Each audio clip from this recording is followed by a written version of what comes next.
അങ്ങനെ നമ്മൾ നീണ്ട ഒരു യാത്രയ്ക്ക് ശേഷം നമ്മുടെ ലക്ഷ്യസ്ഥാനമായ ആ വില്ലേജിൽ എത്തിയിരിക്കുകയാണ്. എത്യോപ്യയിലെ സിയാഡബർ എന്ന വില്ലേജിലാണ് ഇപ്പോൾ നമ്മൾ എത്തിയിട്ടുള്ളത്. ഈ പരന്നു കിടക്കുന്ന പുൽമേടുകൾക്ക് നടുവിലായി നിങ്ങൾ കാണുന്ന ആ വില്ലേജിലേക്കാണ് നമുക്ക് പോവേണ്ടത്. റോഡ് ഫെസിലിറ്റി ഇല്ലാത്തത് കൊണ്ട് തന്നെ നമുക്ക് വണ്ടി എവിടെയെങ്കിലും പാർക്ക് ചെയ്ത് നടന്നു വേണം അങ്ങോട്ട് പോകാൻ. 2 പേർ നടന്നു വരുന്നുണ്ടായിരുന്നു. കാർ പാർക്ക് ചെയ്യാനുള്ള സൗകര്യം അവർ ഒരുക്കി തന്നു. കാറ് കണ്ടപാടെ ഈ വില്ലേജിലെ കുട്ടികളെല്ലാം വളരെ കൗതുകത്തോടെ നോക്കി നിൽക്കുന്നുണ്ടായിരുന്നു. ഏകദേശം അവരുടെ അടുത്തെത്തിയപ്പോൾ അവരെല്ലാം തൊട്ടടുത്തുള്ള ഒരു മൺകൂനയിൽ കയറി നിന്നു.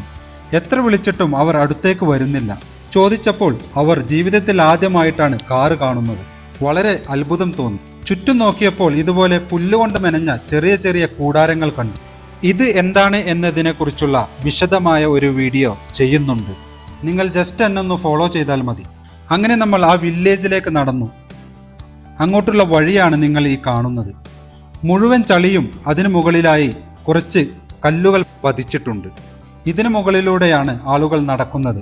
ഇപ്പോൾ നമ്മൾ ഈ ഗ്രാമത്തിലെ ഒരു വീടിൻ്റെ മുൻപിലാണുള്ളത്. ഇതാണ് ഈ വീടിലേക്കുള്ള കവാടം. വരൂ, നമുക്കകത്ത് വിശേഷങ്ങൾ നോക്കാം. നിങ്ങൾ ഈ കാണുന്നതാണ് ഈ വീടിൻ്റെ ഒരു സെറ്റപ്പ്. വളരെ പുരാതന രീതിയിലുള്ള ഒരു വീടാണ്. ഈ വീടിൻ്റെ മെയിൻ ഡോറാണ് നിങ്ങൾ ഈ കാണുന്നത്. ഇത് ഇവരുടെ അടുക്കളയാണ്.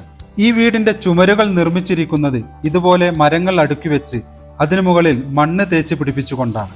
ഇന്നത്തെ കാലത്ത് ഇത്തരം വീടുകളിൽ ആളുകൾ ജീവിക്കുന്നുണ്ട് എന്നത് അത്ഭുതപ്പെടുത്തുന്നതാണ്. ഈ വീട്ടിൽ ഇലക്ട്രിസിറ്റിയോ ഇന്റർനെറ്റോ ഗ്യാസോ ഒന്നും തന്നെ ഇല്ല. ശരിക്കും പറഞ്ഞാൽ യാത്ര എന്ന് പറയുന്നത് വെറും ഒരു എൻജോയ്മെന്റ് മാത്രമല്ല. അത് നമുക്ക് നൽകുന്നത് പുതിയ പുതിയ അറിവുകളും പുതിയ പുതിയ സംസ്കാരങ്ങളും ലോകത്ത് വ്യത്യസ്തമായ രീതിയിൽ ജീവിക്കുന്ന മനുഷ്യരെക്കുറിച്ചുള്ള അത്ഭുത കാഴ്ചകളുമാണ്. ഇവിടുത്തെ വീടുകൾ തമ്മിലുള്ള അതിർത്തി പങ്കിടുന്നത് വലിയ വലിയ കാക്ടസ് ചെടികൾ നട്ടുപിടിപ്പിച്ചുകൊണ്ടാണ്. ഏകദേശം 3 മീറ്റർ ഉയരമാണ് ഓരോ ചെടികൾക്കും. ഇത് വെറും ഒരു അതിർത്തി മാത്രമല്ല, പലതരത്തിലുള്ള മൃഗങ്ങളുടെ ആക്രമണങ്ങളിൽ നിന്നുള്ള ഒരു സംരക്ഷണം കൂടിയാണ്. ഈ വീടിൻ്റെ അകത്തെ കാഴ്ചകളും ഇവരുടെ ഭക്ഷണ രീതിയെക്കുറിച്ചും ജീവിത രീതിയെക്കുറിച്ചുമുള്ള വിശദമായ കാഴ്ചകൾ അടുത്ത വീഡിയോയിൽ നമുക്ക് കാണാം.